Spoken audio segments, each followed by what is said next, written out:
what do I mean by love? What is it sort of feeling?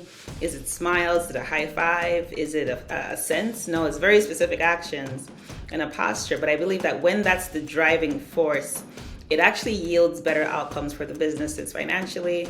It yields better outcomes for the businesses operationally, strategically, in all the sort of key areas that businesses want to function and flourish. What does it look like for love to be a KPI? Is that even possible? Let's talk about that today with Utibe Bassey.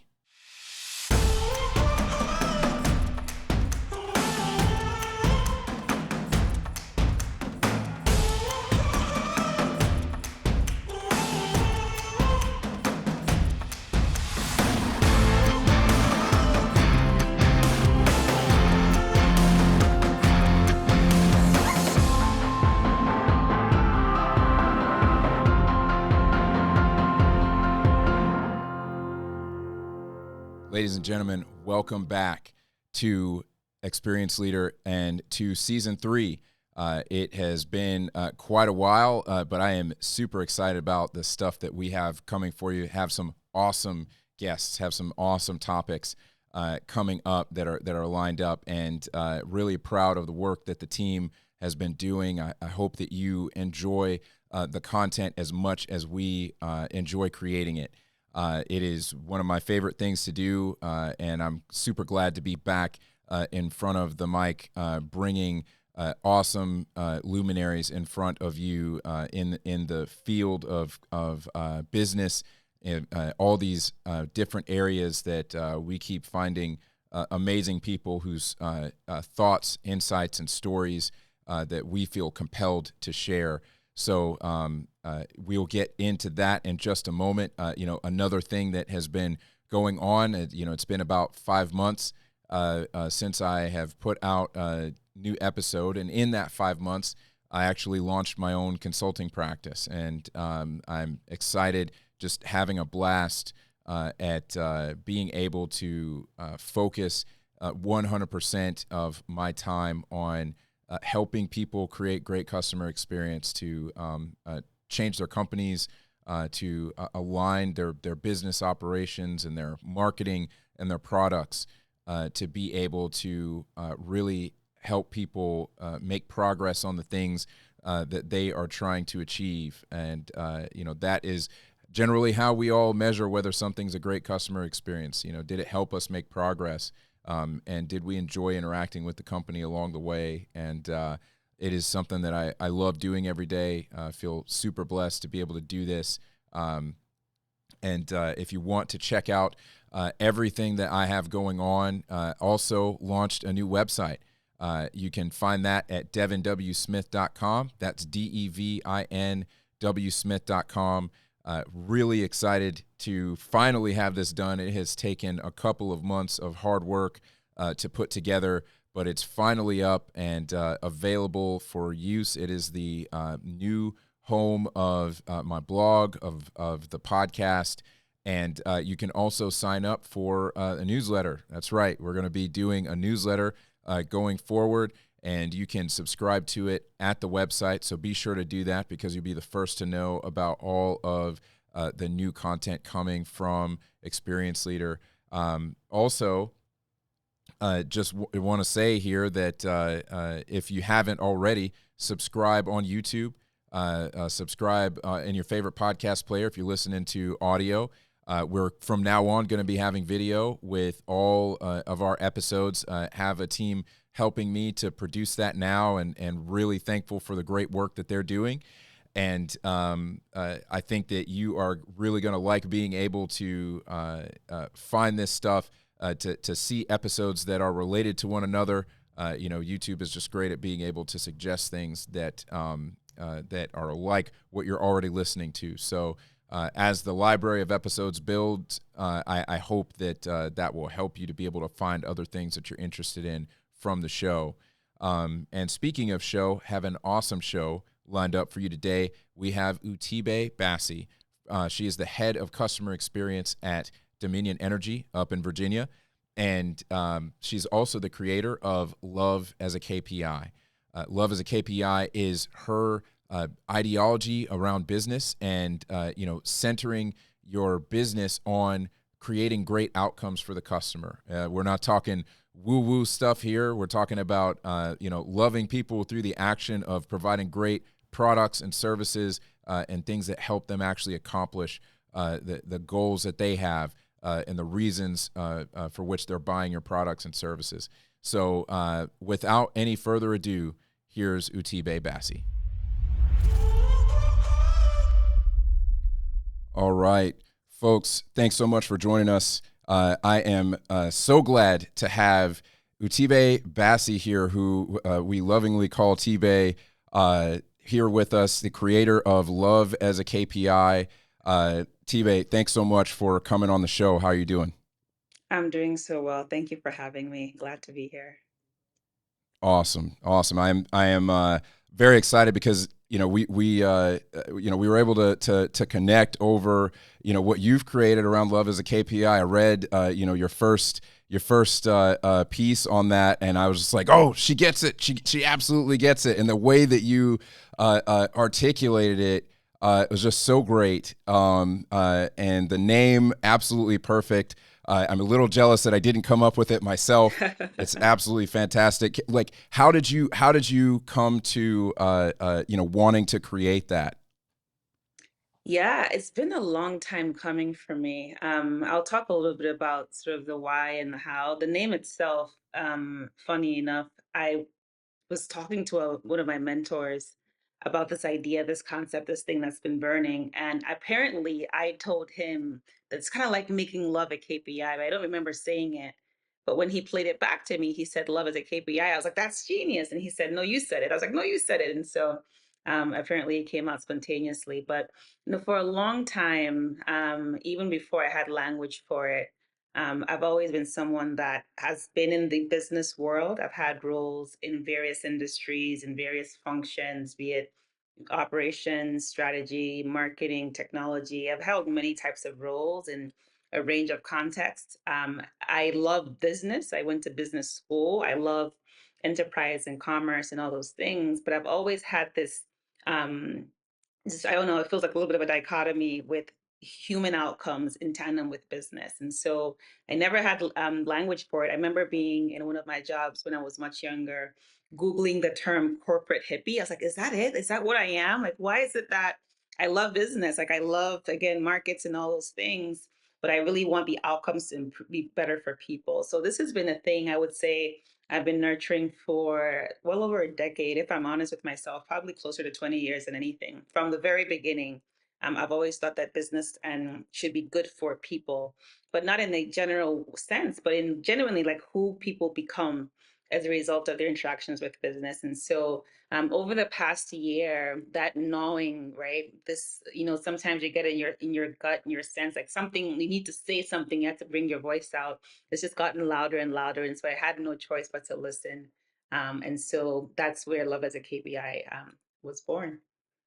That's so cool. I like tell for the audience, explain what Love as a KPI is, and you all need to go subscribe after she's done telling you. Thank you. It's an ideology, in its sense. I believe that when businesses are driven by love for people, meaning the main focus is loving people, and I describe, right, and part of me is working on this, is like, what do I mean by love? What is it sort of feeling? Is it smiles? Is it a high five? Is it a sense? No, it's very specific actions and a posture. But I believe that when that's the driving force, it actually yields better outcomes for the businesses financially.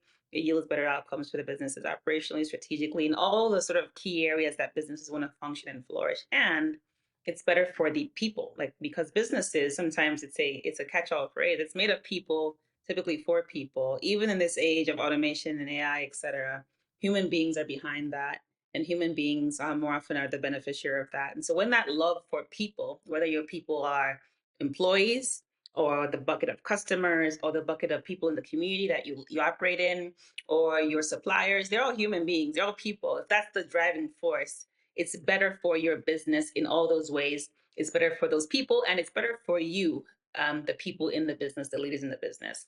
And so that's the ideology. And so my goal is to shed light on that, is to explain it over time, is to impart that, and show results to say, here's what it looks like in practice. And here's how you can benefit from it as a business leader. That's awesome, and we have very similar goals. We're trying to accomplish the same thing with that. That's the whole reason that I started this podcast, which is why I naturally had to have you on here, because the more of us doing this out here, the better. Right. I'm the same as you. I love the business world. I did not go to business school. I went to design school, but just coming up, I fell in love with the business side of things, and I love to mesh the two, and I just inherently think that when you have your focus on creating better outcomes for people, you are going to get rewarded for doing that. That's really where the reward comes from. It's the most sustainable way to have that reward. It is the way to secure more of that reward than other people. If you're looking at it from a That's right. competition standpoint, if you're out serving the competition, people are going to come to you. So I think that what you're talking about is fantastic, because that's a mentality. You're right. It is an ideology that if you are focused on creating great outcomes for people, that is going to influence how you do everything in your business, everything. And it can be hard when I talk to founders and executives about this stuff, that it's like complete mental shift for them to think about it this way, that they don't think that everything in the business can be touched by this mentality of pointing your operations, your product development, all of this stuff, all of it being completely wrapped around the customer, all of it orbiting around the customer, down to the I like to joke, down to the cover sheets on the TPS reports. Whether or not you ask somebody to put a cover sheet on the TPS report, you're thinking, how does this impact the customer? Being able to ask that question, it's been a mental shift. What have you found in you talking about this, and you being a customer experience professional? Because if I'm not mistaken, you're the head of customer experience at Dominion Energy, right? I am. And how have you? What has been your experience of talking to leaders and trying to get them to understand this mindset? One of the most interesting things ever since I started writing about this, and this is early, right? I think I've only written 3 articles at this point.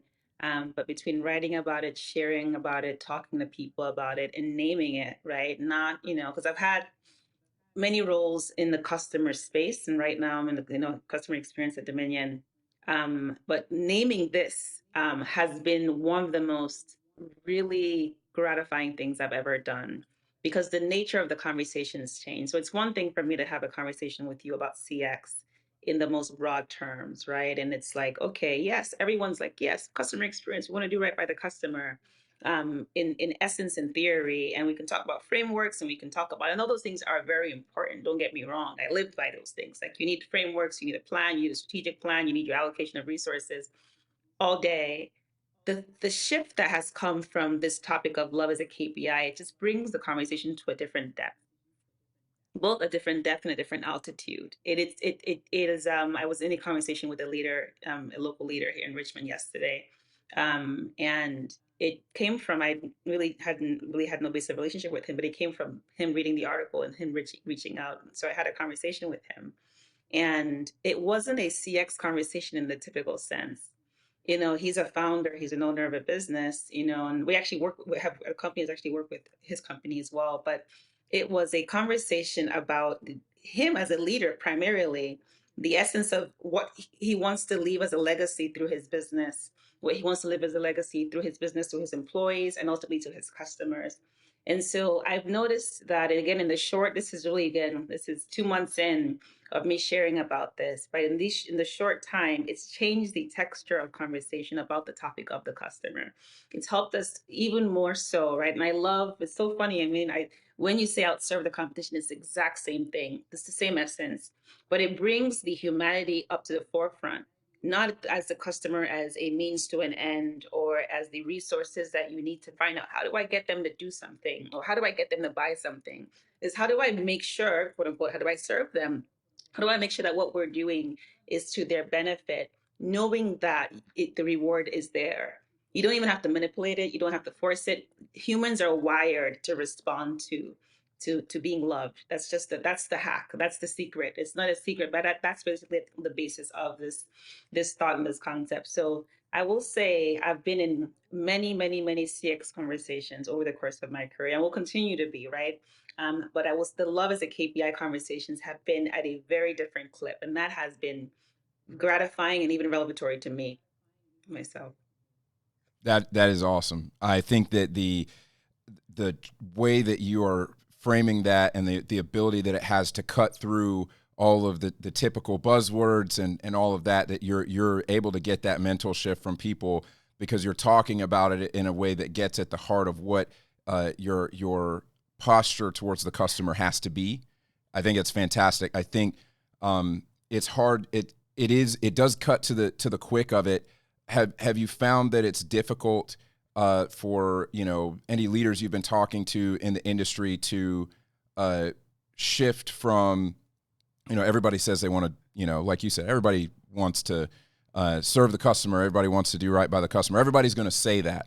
But when you talk about measuring outcomes and how you determine whether your business is doing well, what's been the reaction to that as a whole? Like, is it mixed? Is everybody like, yeah, you're right, or is it kind of like, I don't know, that sounds a little woo woo for me. I love that question, and I'm going to ask. This is how you get yourself back on podcast. I'm going to say, bring me back in about 6-8 months after I've done a lot more, because my sense is there are people who will naturally gravitate to this message because, and it's all personality types, right? But because it speaks to something in them that they may not even be able to articulate themselves.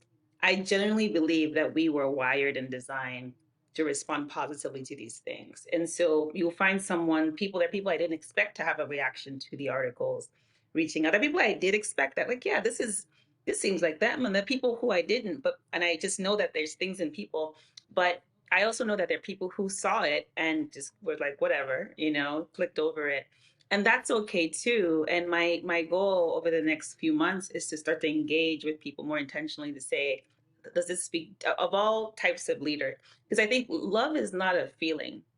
It's not hugs. It's not about a high five. It's not it's not balloons in the sky. This is not about anything, quote unquote, um, emotional, right? Emotions come with the action, right? But emotions are, again, I've written about this piece, they're not reliable. And so my goal is to speak to, first and foremost, the people who this naturally speaks to. That's my primary goal. And so if you're someone who this resonates with you, you're not crazy. Yes, this is true.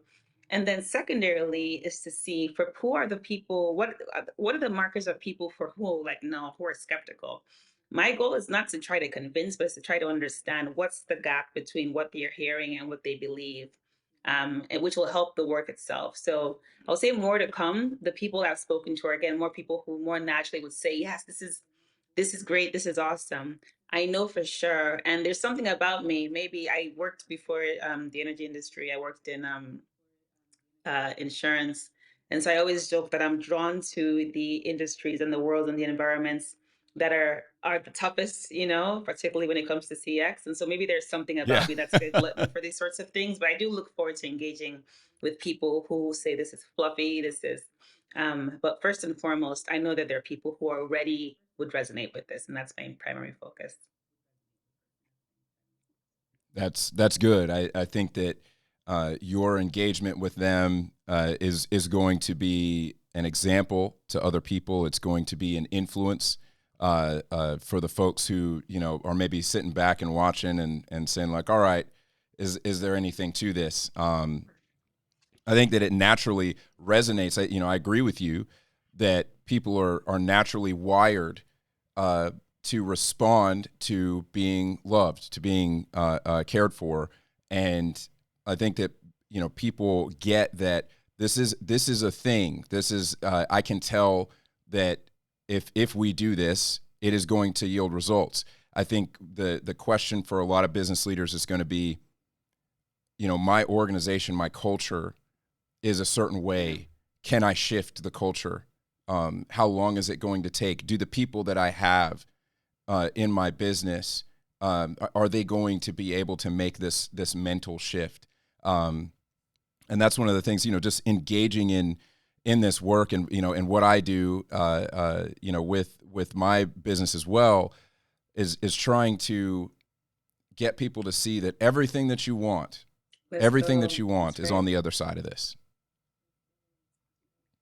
And I think that's kind of my angle, is all the things that you want, all the KPIs that you want, that you're looking for, the revenue, profit margins, market share, everything that your investors care about is on the other side of you, essentially loving your customer. You're exactly right that it's not a feeling, it's an action.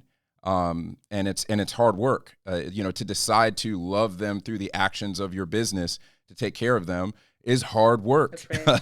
It's hard to fake that too. Have when you talk about the the actions that people need to take, essentially to love their customers. Again, reiterating, we're not talking about emotion primarily here. We're talking about action. When you talk about that, what do you think the first thing is that a business leader, to have love as a KPI? What do they need to ask themselves? What are the questions they should be asking themselves to see if I they love are that on the right track or question, not? and I just have to, even as you were just speaking, Devin, I just have to applaud the approach you're taking to your work and your clients, because they will be better off for it as people, and their businesses will be better off for it. I think that the real thing, and it's in the question you just asked me, is this will always start with the leader, right? And so the pitch will always be, you'll get customers to stay longer, you'll get them to buy more, you get them to tell others, which is true. You'll get your employees to stay longer, they'll be advocates. Those are the outcomes you want. What I'm learning, even as I take step after step in bridging and bringing this idea to life more and more, is it actually does start with the leader themselves, because you can't give what you don't have. And so that's a longer conversation.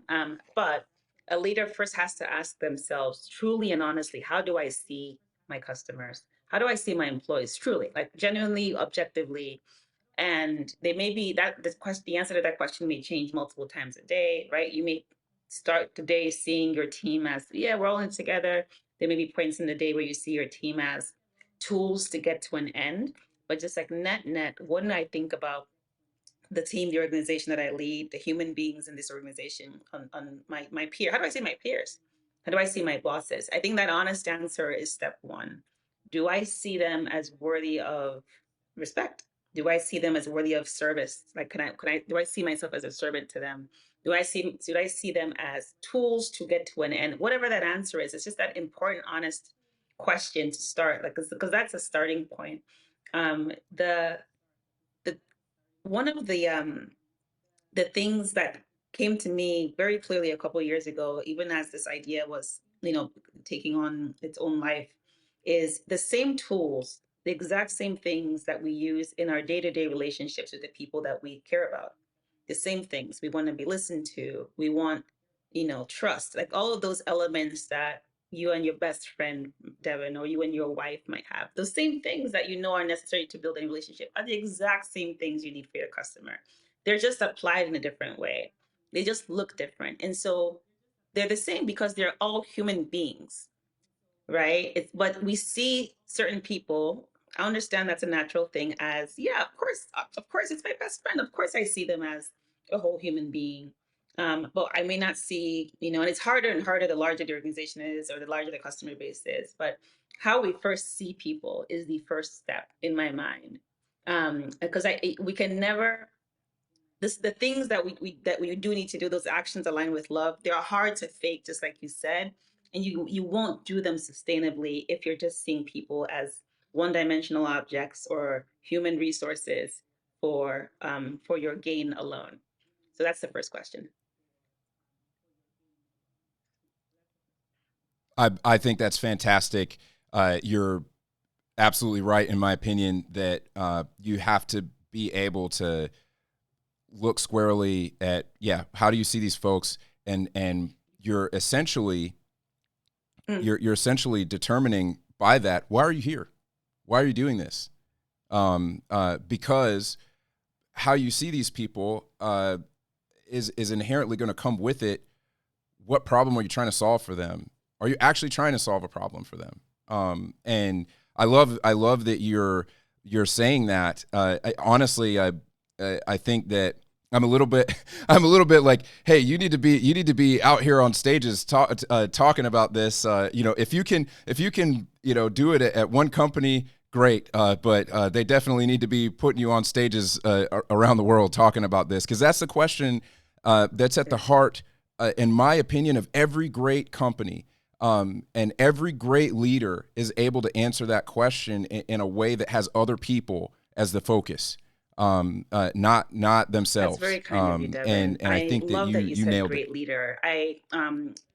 The data, the evidence of everything that you're saying is everywhere. We just have to open our eyes to see it, right? If you read the book Good to Great, and they talk there about a level 5 leader, this is essentially what a level 5 leader is. Good to Great, Jim Collins did a lot of research to see what are those companies that outstand competition no matter what, and they tied it to the leadership. And a level 5 leader, anyone listening, to go Google that and see if it's not the same thing we're talking about here. And so you're spot on, Devin.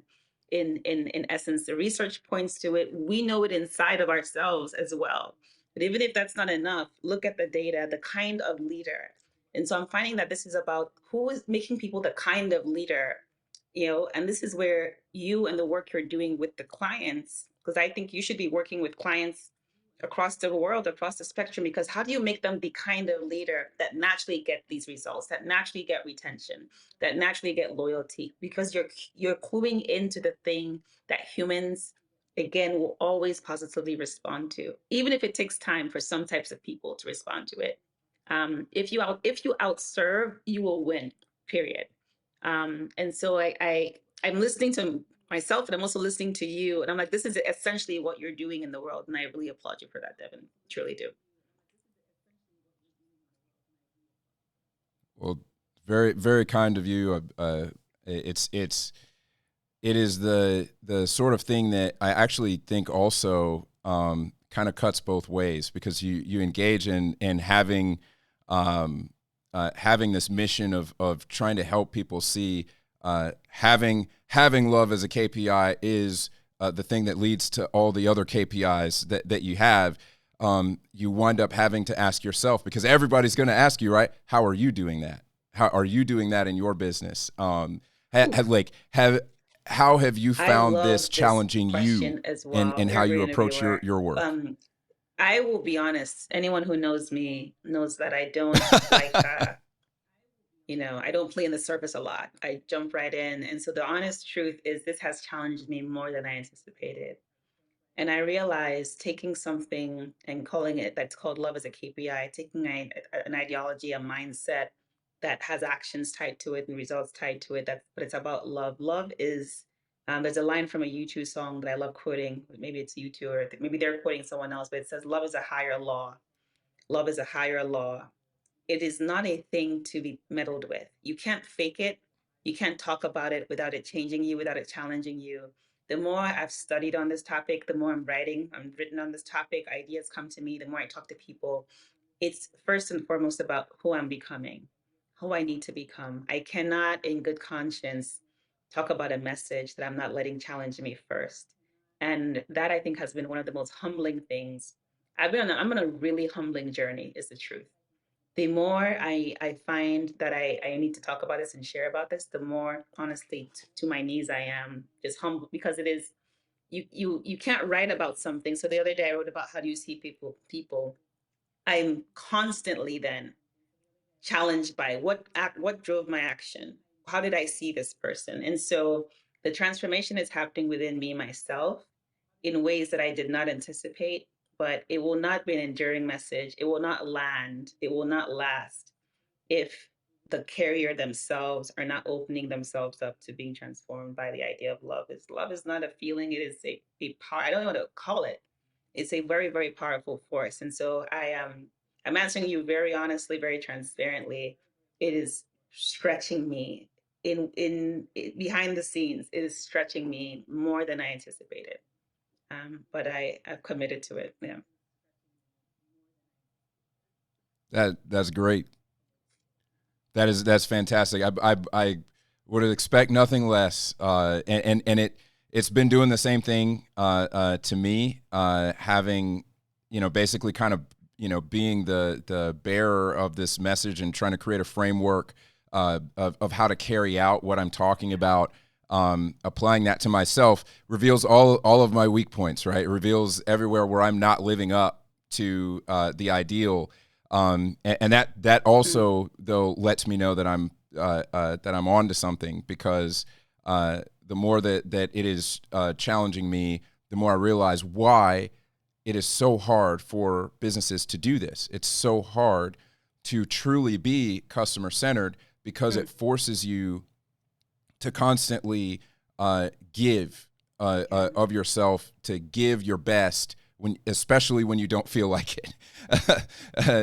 Especially when you don't feel like it, because it's when you don't feel like doing it, That's right. that there's the most risk of mistreating somebody, of phoning it in, and they remember those things. We know that we remember when we engage with a company, when we engage with a person, and we can tell they phoned it in, and the level of honestly, like the level of really aloneness, the loneliness that you feel. I know that sounds a little bit woo woo there, but anybody can probably imagine when you're engaging with somebody who clearly does not have your best interest in mind, and you're giving them your money, and trusting them to get a certain outcome from you or for you, and they clearly don't, whether they're having a bad day, we all have bad days,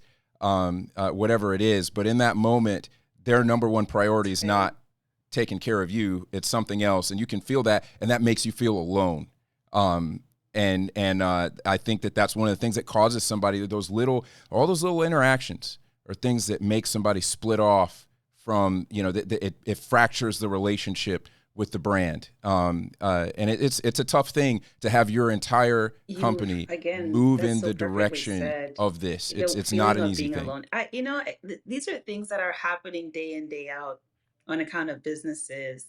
And when a survey may not reveal it, right? You can do an exit survey, like, why did you leave our business? And even the person may not even be able to articulate it. But that was the deposit that, like, it didn't seem like they cared, but I don't.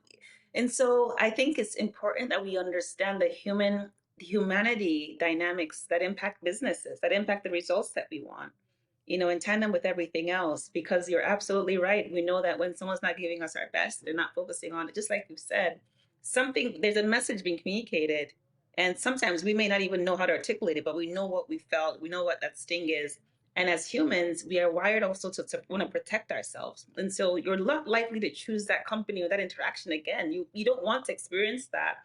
And so now the outcome is, someone said, well, we've seen a drop in revenue. That's the slide version. What also happened was someone felt disconnected from the brand because they were not made to feel loved and appreciated, and so they left. It's important to hold both the metrics, the revenue drop story, but also what's the human story behind it.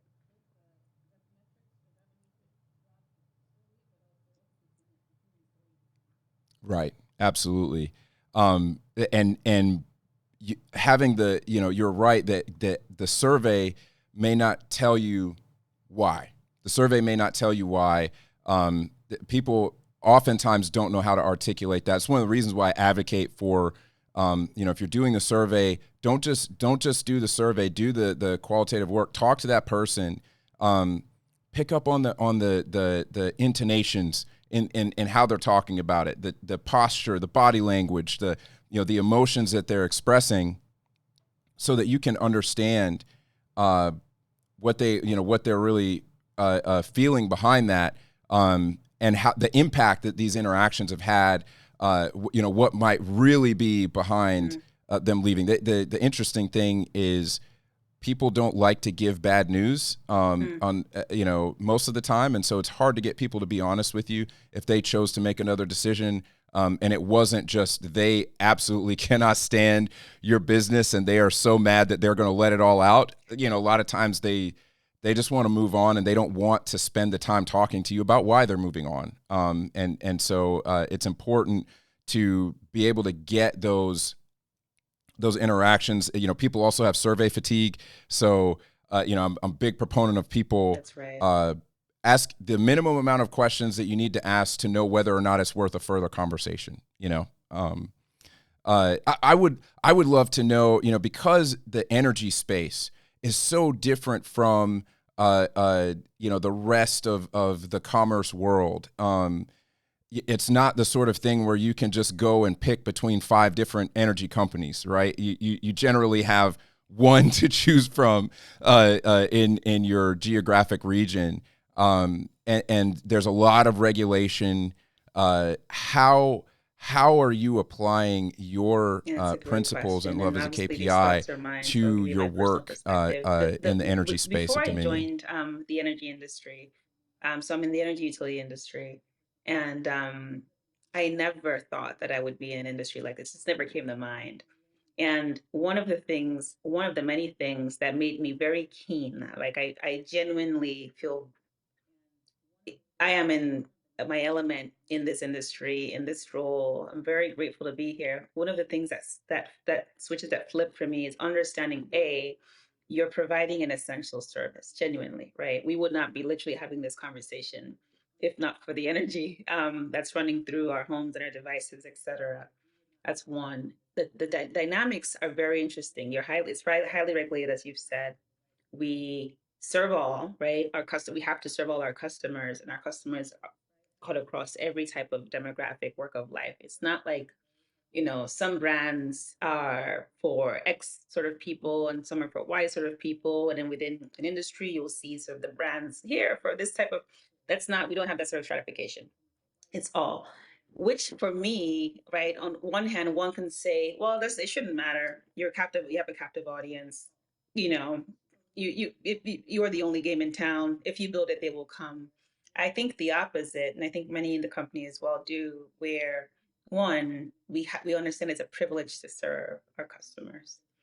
Two, our customers are so diverse that we have to think about the different and unique needs, of the customers, right? You have diversity in location. Some are in rural areas, some are in city and urban areas. You have diversity in language, diversity in perspective, diversity in channels that they prefer, diversity in this. And so I think that loving in this case is obviously number one thing is through the work that colleagues that provide reliable service do. That's the thing. Everything falls to the ground if we don't have the power. So if all it's you can have the best digitally designed app, but if there's no power, it doesn't matter. That's like first and foremost is reliability of service.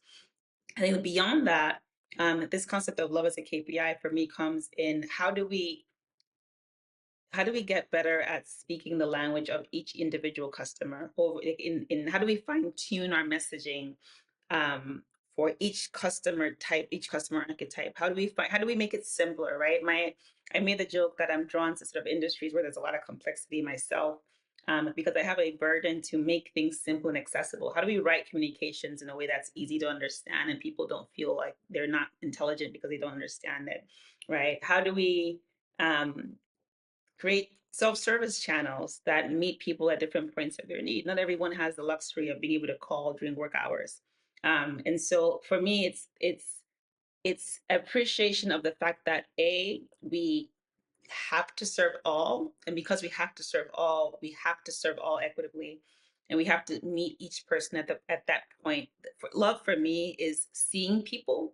It includes sort of seeing people, right? So empathy is one of the 5 things that I've defined that describe love. And empathy is not just like, oh, I feel what you're feeling. No, that's sympathy. Empathy is I'm able to put myself, I can identify with you. I can put myself where you are. And so I think developing a greater appreciation for where our range of customers are in with various indices, I think is one key part of it. And of course, how we communicate, how we provide services, all of those things align with that.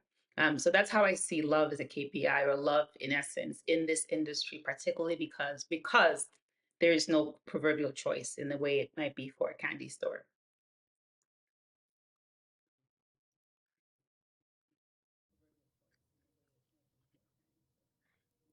That is fantastic. The way that you talk about that, because you could come into this and say, well, okay, like people can't really choose. There's no real incentive for them to be great at this, and we're going to phone it in, right? And the fact that that Dominion has a head of customer experience, first of all, is great. Second of all, to have somebody like you doing that, every utility company needs a Utibe Bassey there doing what you're doing, because that is exactly in this instance. I mean, such an essential part of somebody's life being able to go on is having power, having heat, et cetera, in their home. How much more should we be focusing on trying Mm. to love that customer, do what we can for that customer, even if we have no other Honestly, it's funny because competition. I say things and you play it back, and To I'm like, wow, do that's right by brilliant. That's them, awesome. You're right. I I hit think that. I think The that's awesome. Maslow's hierarchy of needs at the very bottom rung is that safety, and that's, I would actually put the things that electricity provides are. Gas provides, right? Heat, ability to warm your home, ability to cook your food. That's that bottom. It's like essential to life. So before they can even start to go up that hierarchy of needs, they need the thing. And so our posture has to be, and I believe, when I joined the company, because I believe that's the posture of the company, that's the posture of the leadership. It is an honor to be able to provide you with this thing that then empowers you to go on and do all the other things and achieve all these other things. And we can never, the moment we take, or any company takes this for granted, like, yeah, we are the smart company. If you build it, we have no choice. It will, that posture will show up some way, somehow. It'll show up through the employees, it'll show up through the communications, it'll show up. And so the reason I always start with how do you see, because how you see, how you perceive a thing shows up in how you act towards it. And when we read about companies that have issues with employees and all these things, I'm not going to claim it, it's usually linked to how a leader even just sees that employee base, themselves. It's always starts with perception. Anyways, thanks, Devin.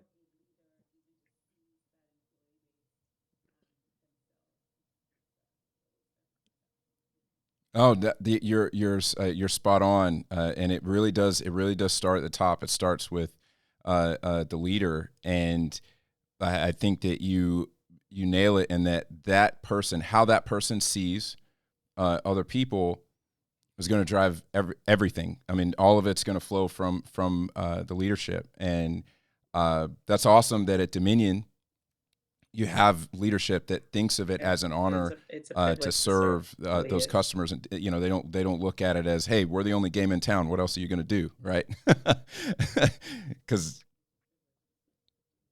that's awesome. I think the other thing that I would love to ask you is, what advice would you give to business leaders out there who want to begin shifting their organization? They realize that their organization isn't prioritizing Great question. outcomes I for think customers, love as a a couple KPI. things.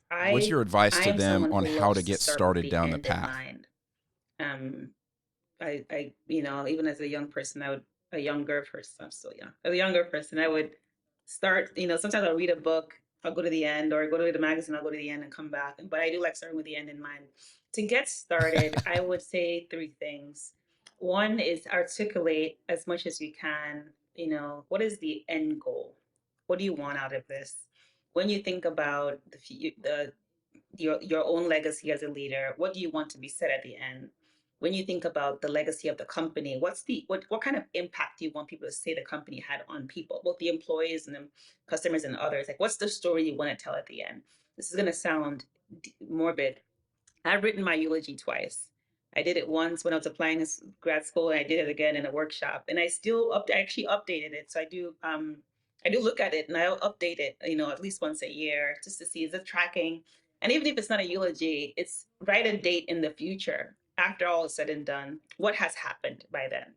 And then look at your life today and see. So I think the getting started piece, like first and foremost, is like, what is the outcome you want? Because for anyone who may be listening and thinks, I want, my company's not there, but I want to get clear on what's the outcome you want. Be specific as well. Don't make it broad and say we've helped people. By what? Do you help them do what? You help them become what? You help them, and talk about how you do it through.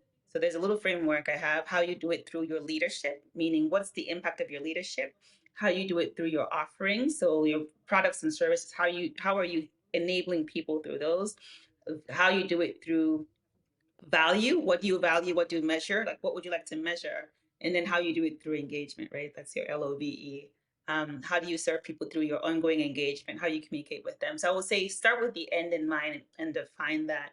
And then number two is that you come to today and see how far away are you from there. What do you have? There's always something that you're already doing that is tied to that. I don't think many people will be like, what, we want to do this, but we all, there's something that you're already doing, you already believe. What do you have today? What are the assets today that you have to build on? And then the third is sort of start to chart the path, right? If I would say that get help. I think Devin Smith is one person that I would recommend that you reach out to, honestly. But if you're just listening and you're thinking, okay, what does this even mean for me? How do I shift my company? I know that there's more that we are here to do. I know there's a better, I've heard reviews from my employees, I've heard reviews from my customers. It's not great. I want to shift this. I want to turn this organization around. Get clear on the end. Take every barrier that you have to, it's not possible because, no, just write the end story. That's why I do it to the end of my life. Like, I'm not looking at today. Then come to today, see what am I doing well, what am I not doing well? And then you need help getting from A to C. So that's your C. Today is your A. The B part is what you need help with. And I would recommend doing it with an advisor. This is where I would say people like Devin are the people I would reach out to have that conversation. Wow. The check's in the mail. Appreciate the endorsement. It's true. Utibe, that is remarkable. That is remarkable. First of all, the fact that you have written your own eulogy and have updated it, you are basically saying, what do I want to have accomplished by the end of my life? That is so remarkable. It really is incredible. I mean, you got me over here thinking about, man, I need to do this. I mean, this is awesome. I think being able to say that, obviously, I quote Steve Jobs all the time. His famous quote, start with the customer experience and work backwards. He said work backwards to the technology. I always modify and say start with the customer experience and work backwards to everything else. But to look at, I mean, for a leader especially, what do you want your legacy to be? What do you want to say that you've left behind, that you've done? That is incredible. I love that. What led you to do that? How did you even come to think that way? I need to write my own eulogy so I make sure that I do the right thing with the time I have here on this earth. Many years back, I was going through what I affectionately love to call a quarter life crisis. I was in a job that I loved the people, one of the best team experiences that I had at the time. And I was finding that the job itself was deeply unsatisfying. It wasn't helping anyone. I couldn't see the connection between what I did every day and people. And I didn't have the language for it. I didn't say, this is the beginning of love, it's a KPI, or I just knew that there was something missing. And so one of the many things I did in that time period was this exercise of like, what should this life yield? At the end of the day, what's the story this life needs to tell? What's the impact I want to have? And so I wrote it then. And then many years after that, I was in a workshop and they actually had us do it there as well. I'm not sure if he made it a eulogy. He may have done a retirement party, but I know that I had the eulogy already. And so I just used that as an opportunity to update it. And then my mentor, sort of my main mentor, she has annual leadership classes. It's a really, really strategic, important, big leadership classes. And she actually has us do it there as well. So if you've never done it, you do it there. But if you have done it, you update yours. And I updated mine each year. It's a very powerful tool. And I'm not sure if it heard me say this. I think when you start with the end in mind, you find that what most people want is a life that has impacted others. Most what business leaders want is a life that has impacted others. It's very clear and simple when we think about the story. One of my best friends, or one of my closer friends back in the day, she bought me, it's still on my coffee table. It's if you came to my house, you would see it and you'd be scared. It's literally called the Book of the Dead. It's a New York Times book that just has obituaries of famous people. And I don't know what led her to buy it or what she did it before I did the eulogy thing. Maybe she knew I did the eulogy thing. But I love it because you have these really famous people. At best, their lives are 2 pages, but most people have a half a page of an obituary. And it says essentially the essential things. And it's usually their impact on people. It's usually it doesn't become the, it's what do they do for people. And so it's to start saying all that to say for leaders to start with the end, not just for yourself but for your business. Assess where you are and get help bridging that. Wow. I'm blown away. So clearly I need to go do this. I need to go write my eulogy. Everybody listening, I think you should do the same thing. For your business, obviously, being able to write, I've heard some people talk about, I want to say Amazon famously does the press release. And they're like, start with the press release. What does the press release say, et cetera?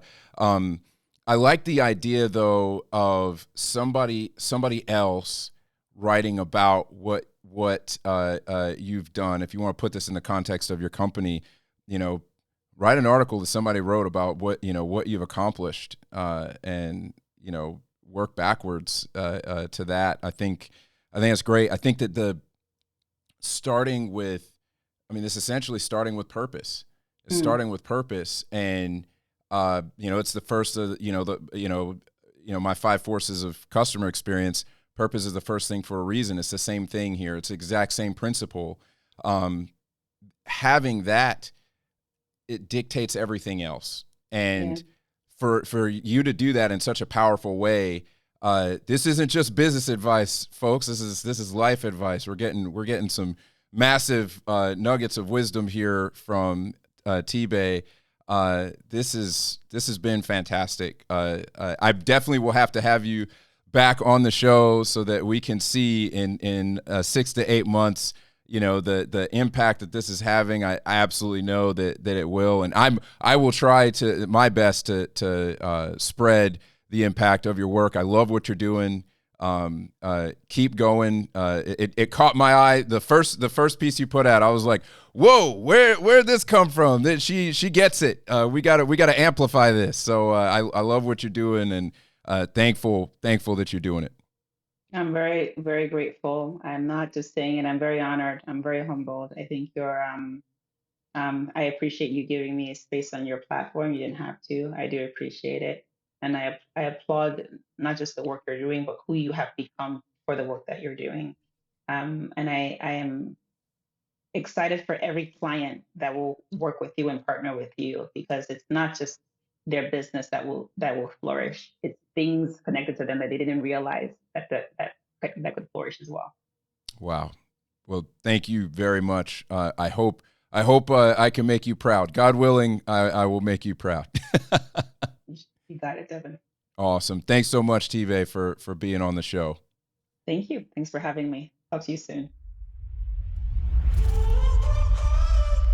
Wow. Folks, what a great conversation with Utibe. I hope you enjoyed listening to that as much as I enjoyed talking to her.